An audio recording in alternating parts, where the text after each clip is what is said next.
فرعون کی باندھی مسلم عورتیں بہت سی موجود ہیں بیان میں، عورتوں کے لیے سنا رہا ہوں، تمہارے لیے بھی سنا رہا ہوں۔ فرعون کی ایک باندھی تھی، مسلمان ہو گئی۔ عورت تو کمزور ہوتی ہے، پھر وہ باندھی ہو تو اور کمزور ہوتی ہے، اور کلمہ چھپتا نہیں ہے۔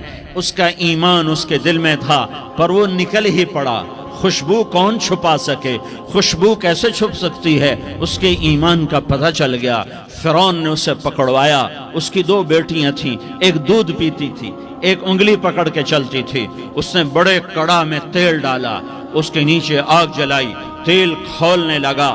اس نے دربار سجایا اور اس کے اپنی باندھی کو بلایا، اس کی دو بیٹیوں کو بلایا۔ یہ مائیں سن رہی ہیں کہ ماں اولاد کے لیے کیا کچھ کر گزرتی ہے، کیا کچھ کر گزرتی ہے۔ مامتا سے تاریخ بھری پڑی ہے، اور اللہ نے بھی جو اپنی محبت کو تشبیہ دی ہے کہ میں اپنے بندوں سے محبت کرتا ہوں، تو باپ کی محبت سے تشبیہ نہیں دی۔ اللہ نے کہا میں ماں سے 70 گنا زیادہ پیار کرتا ہوں۔ اس نے کہا فرعون نے کہا اگر تو موسیٰ کے رب پہ ایمان لائی تو تیری دونوں بیٹیوں کو جلا دوں گا اس تیل کے اندر، اور تجھے بھی جلا دوں گا اس تیل کے اندر۔ ہاں لوگ سمجھتے ہیں موت بہت بڑی سزا ہے۔ ارے جس نے اللہ کو پا لیا اس کے لیے موت تحفہ ہے۔ وہ دنیا کے دکھوں سے نجات پا گیا اور آخرت کی نعمتوں کا حقدار بن گیا۔ تو فرعون کی باندھی نے کہا فرعون یہ تو میری دو ہیں، اگر میرے پاس اور ہوتی، میرے پاس 100 ہوتی تو میں 100 بھی اللہ کے نام پہ قربان کر دیتی۔ فقض ما انت قاض، کر جو تجھے کرنا ہے۔ انہیں بڑی بیٹی کو پکڑا، انہیں کہا اماں ہائے اس ماں سے پوچھو جس کے آگے جلتا ہوا تیل اور اس کی بیٹی کو ڈالا جا رہا ہو، اور وہ اماں کہے، اور اس کا ایک بول ماں کا، ایک بول بیٹی کی جان بچا سکتا ہو۔ کلمہ کفر کہہ جا، گھر میں جا کے توبہ کر لے، معاف ہو جائے گا۔ میں قربان جاؤں۔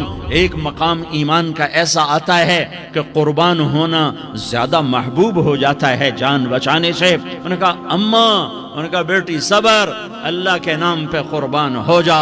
ادھر آ ستمگر، ہنر آزمائیں تو تیر آزما، ہم جگر آزمائیں نہ کر لبوں کو سی، عشق ہے دل لگی نہیں، سینے پہ تیر کھائے جا، آگے قدم بڑھائے جا، یا زبان حال سے کہہ دے کہ ہاں ستائے جا۔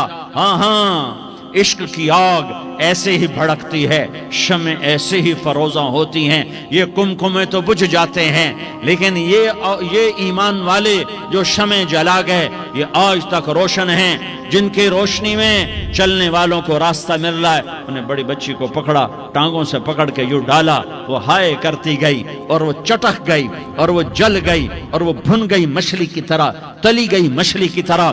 ماں ہے، اس کا کلیجہ پھٹ گیا، لیکن آنکھوں سے آنسو کا ایک قطرہ نہیں نکلا۔ صبر دیکھنا ہو تو اسے دیکھو، صبر پڑھنے سے نہیں آتا، اسے دیکھو ایک قطرہ نہیں نکلا۔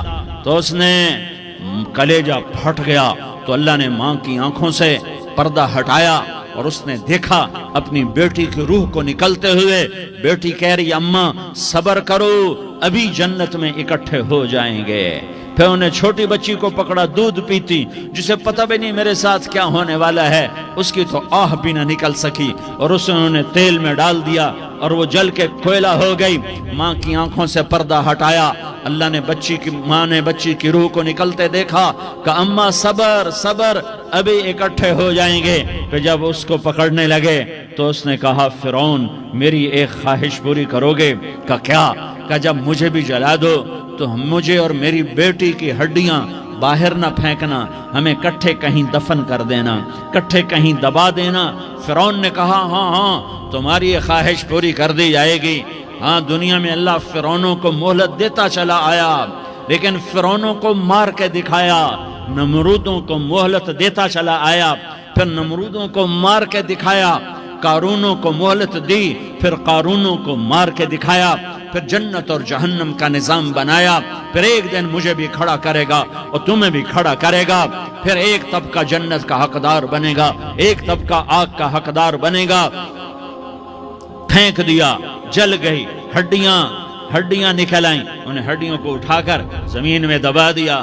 2000 سال گزر گئے، میرا نبی دنیا میں موسیٰ علیہ السلام کے 2000 سال بعد آتے ہیں اور آپ معراج پہ چلتے ہیں۔ جب آپ بیت المقدس سے معراج کو اٹھے تو آپ کو زمین سے جنت کی خوشبو آئی، تو آپ نے ارشاد فرمایا جبریل میں جنت کی خوشبو سونگ رہا ہوں، یہ کہاں سے آ رہی ہے؟ تو آپ نے جبریل نے عرض کی یا رسول اللہ، فرعون کی باندی اپنی بیٹیوں کے ساتھ، اپنی ہڈیوں کے ساتھ جس جگہ پر دفن ہے، جس دن اسے دفن کیا گیا تھا، اس دن سے آج تک یہ خوشبو آ رہی ہے اور یہ قیامت تک خوشبودار رہے گا۔